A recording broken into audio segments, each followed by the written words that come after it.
Bueno, mi nombre es Rosalín Flores Chamorro y junto con Ever Estela Ramos y Liz Adriana Palacios Manrique y nuestro asesor Julio Francisco Villarreal García, presentamos la investigación titulada Gobernanza informativa china y evaluación occidental de la libertad de prensa, una aproximación desde la pluralidad epistémica.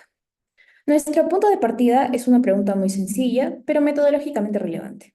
¿Qué ocurre cuando un instrumento construido desde una tradición política determinada se utiliza para explicar un sistema informativo organizado sobre premisas diferentes?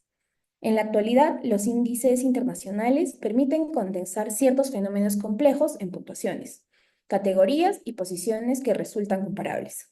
Esta función es valiosa porque facilita la observación de tendencias. Asimismo, visibiliza riesgos y permite formular alertas sobre la seguridad de los periodistas, el acceso a la información o la interferencia política. Sin embargo, toda medición supone una selección previa. Decidir qué dimensiones serán observadas, qué peso tendrá cada una y qué modelo institucional será empleado como referencia.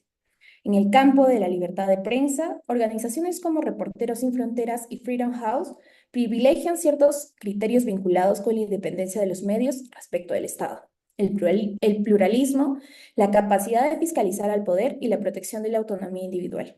Estos criterios son coherentes con la tradición liberal occidental y permiten medir el grado de correspondencia de un país con dicho ideal. El problema aparece cuando esa medición parcial se presenta como si fuera una explicación completa y culturalmente neutral.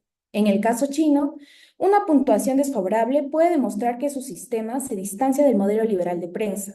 No obstante, por sí sola no explica cómo se organiza ese sistema, qué finalidades persigue o qué concepción de la información sostiene, ni por qué determinadas instituciones son consideradas legítimas dentro de su propia racionalidad político-jurídica.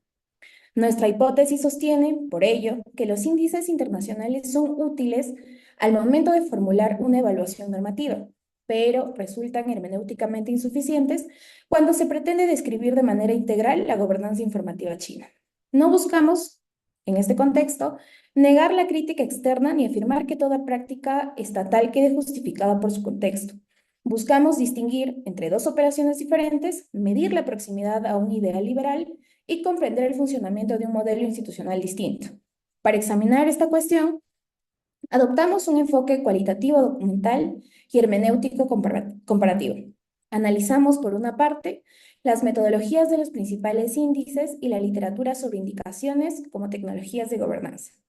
Por otra, revisamos normas, documentos oficiales y estudios académicos sobre soberanía digital, seguridad, desarrollo y función pública de la información en China.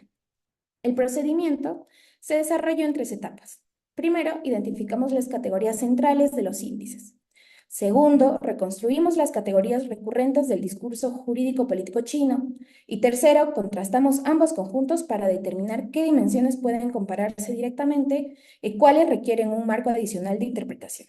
A continuación, mi compañero Ever explicará por qué la racionalidad institucional china no puede reducirse a una versión incompleta del modelo occidental y cuáles son los principales resultados de este contraste.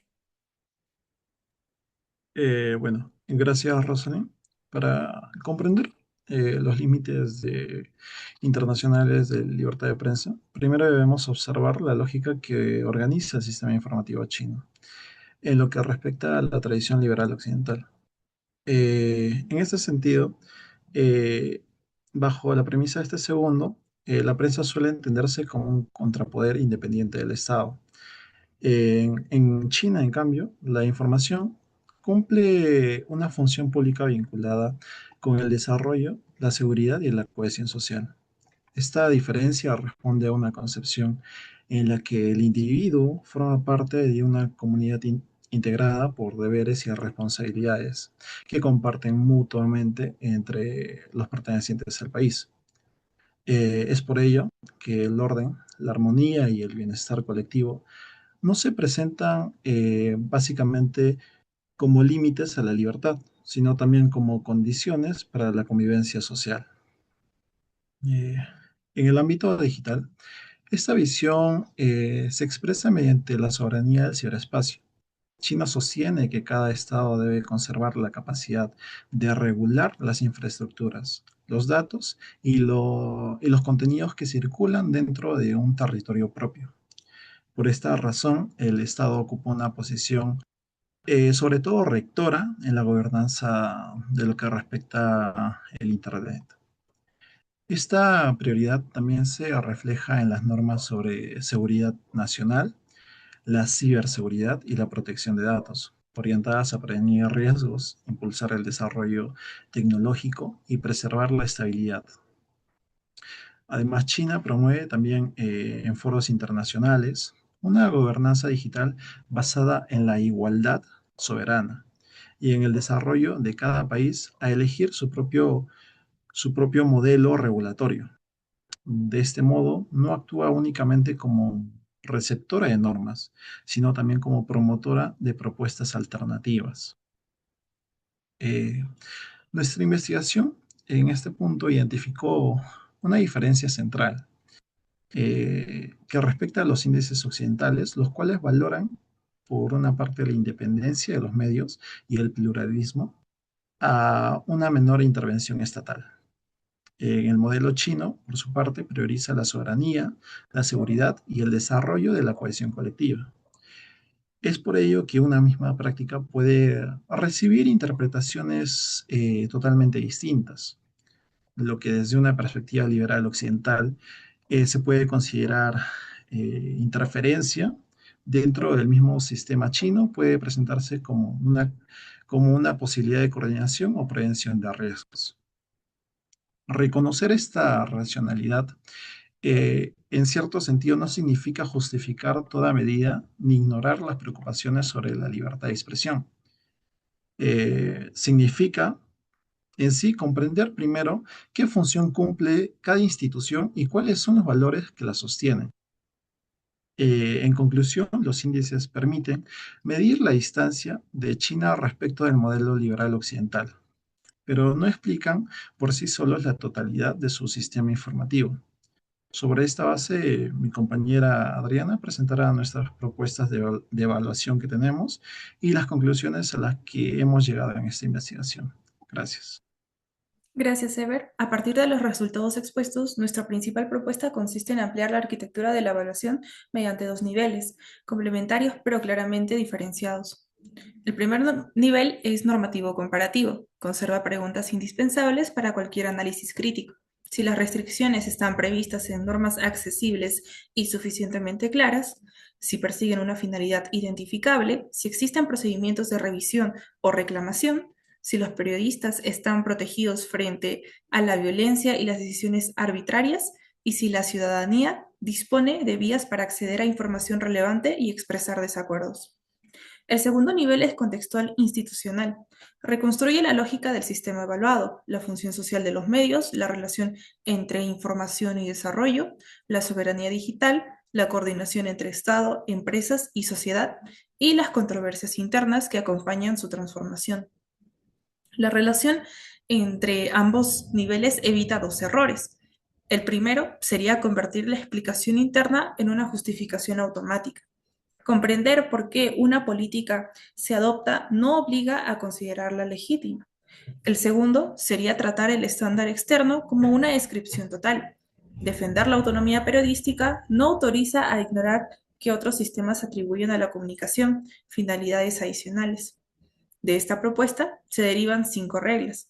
Explicitar el punto de vista normativo, desagregar las puntuaciones, incorporar fuentes internas y externas, distinguir comprensión de aprobación y formular conclusiones proporcionales a la evidencia.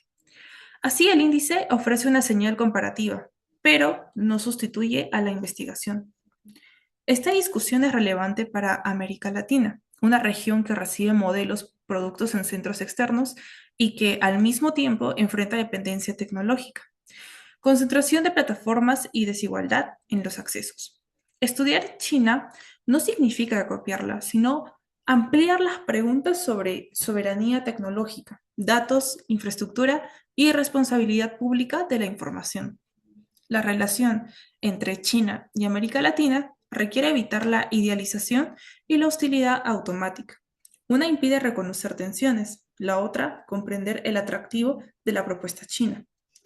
La investigación debe conservar su capacidad crítica y reconocer el contexto que confiere sentido a las instituciones. En conclusión, los índices internacionales de libertad de prensa ofrecen información valiosa, pero no una descripción exhaustiva. El ecosistema informativo chino miden principalmente la proximidad a un ideal liberal de autonomía, pluralismo y limitación del poder. Para comprender China es necesario añadir un plano que reconstruya soberanía, desarrollo, responsabilidad social, coordinación y cohesión. La pluralidad epistémica que proponemos no equivale a una neutralidad moral ni aceptación incondicional de las políticas estatales, es más bien una disciplina del juicio. Comprender antes de clasificar, distinguir el dato de la interpretación y aplicar a nuestros propios instrumentos la misma reflexividad crítica que exigimos al sistema evaluado. Solo bajo esta prudencia puede construirse un diálogo entre China, Occidente y América Latina que sea crítico, pero no reductivo, comparativo, pero no jerárquico, y capaz de reconocer que la diversidad institucional no desaparece por ser convertida en una puntuación. Muchas gracias por su atención.